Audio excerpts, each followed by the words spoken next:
안녕하세요. 동안사랑 김원장입니다. 오늘은 나이가 들면서 얼굴이 점점 커지고 울퉁불퉁해지잖아요. 그 이유가 무엇이고 또 얼굴 생김새별로 그 노화 패턴이 다르거든요. 어떻게 접근하는 것이 바람직한지 그런 부분에 대해서 이제 얼굴 타입별로 차근차근 얘기해 보고자 합니다. 얼굴이 이제 동양 사람들은 가로가 넓고 앞뒤가 좀 납작한 편이기 때문에 얼굴 큰 거에 대해서 다들 예민하시죠.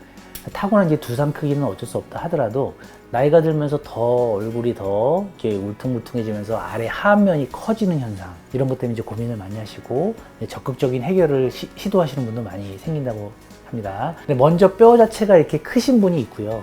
뼈는 작지만 살이 많으신 분이 있고요. 뼈가 너무 작아서 근육의 움직임이 이렇게 울퉁불퉁한 여러 가지 세 가지 타입이 있습니다. 각각 그 노화 패턴이 다르거든요. 하나하나 보시면 이분은 나이가 20대 여성분인데요. 많이 처지지는 않으셨지만 이제 골격이 발달하셨죠. 광대도 발달하셨고 이제 턱도 발달했고 근육도 발달했고 그러니까 가로폭이 좀 넓은 거죠. 이런 분이 좀 얼굴이 좀 작아 보이려면 근본적인 윤곽 수술이 필요하겠죠. 윤곽 수술로 여기가 들어가게 해주고 턱끝이 조금 더 슬림하게 돼서 V라인이 되게끔 광대랑 사각턱이 들어가는 윤곽 수술이 메인인 그런 효과가 있는 타입이시고요. 두 번째, 이분은 한 50대 분입니다. 이분은 역시 윤곽이 발달하셨어요. 뼈가 굉장히 이제 하악이 발달하셨는데 이제 수술 전후를 보시면 이제 아시겠지만 원래는 이렇게 얼굴이 슬림했었는데 나이가 들어가면서 이렇게 얼굴이 좀 더 커진다 이겁니다. 이 커진 이유가 뼈가 갑자기 두꺼워진 건 아니겠죠. 이 무거운 볼살이 이렇게 처지면서 아랫부분에 더 몰리기 때문에 가로폭이 더 넓어지고 얼굴이 이렇게 울퉁불퉁해지는 느낌이 드는 겁니다. 이런 분들이 어떻게 접근을 해야 될까? 사실 냉정하게 보면 이분이 골격도 발달했기 때문에 골격이 먼저 줄고 그 다음에 리프팅을 하고 또 필요하면 볼륨을 넣고 이게 제가 누누이 말씀드리는 성형수술의 순서거든요. 꼭 그렇게 할 필요는 없다 하더라도 어제 순서는 그렇고요. 이분 같은 경우에는 윤곽까지는 가지 않고 이 남아도는 이 두꺼운 무거운 피부를 좀 리프팅하고 옆으로 당겨서 좀 팽창시키니까 이제 수술 결과가 얼굴이 정면에서 봤을 때 작아졌죠. 그리고 이 턱선도 뭐 옆에서 볼 때 심하진 않지만 좀 타이트하게 딱 붙는 그런 느낌에서 얼굴이 많이 작아진 효과를 볼 수 있었습니다. 세 번째는 나이가 60대입니다. 이분은 아까 그 두 분과 달리 얼굴 골격이 작습니다. 턱뼈가 작고 얼굴 전체적으로 얼굴이 좀 작으신 편이에요.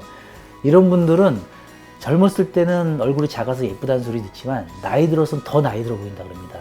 왜 그러냐면 뼈와 피부 근육이 한 자리에 같이 있는데 뼈가 작으면요 살이 상대적으로 더 대비돼서 많거든요.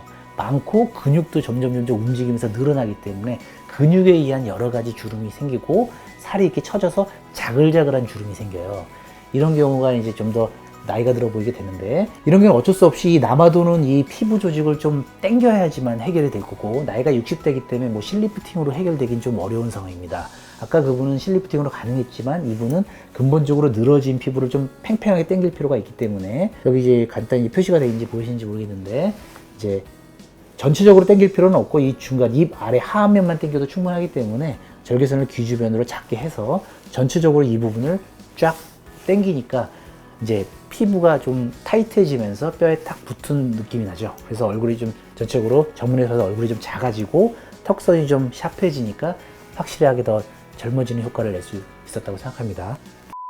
사실 오늘의 주제는 윤곽이나 리프팅 어느 한 주제에 깊숙이 들어가기보다는 전반적으로 나이가 들었을 때 어떻게 그 나이 들어 보이는 얼굴, 불만스러운 얼굴을 어떻게 해결하는가 실질적인 그 솔루션을 논하는 그 시간이기 때문에 약간 하안면 주름성이 어떻게 되는지를 설명드리고자 합니다. 고전적인 그런 페이스 리프팅은 절개선이 굉장히 큽니다.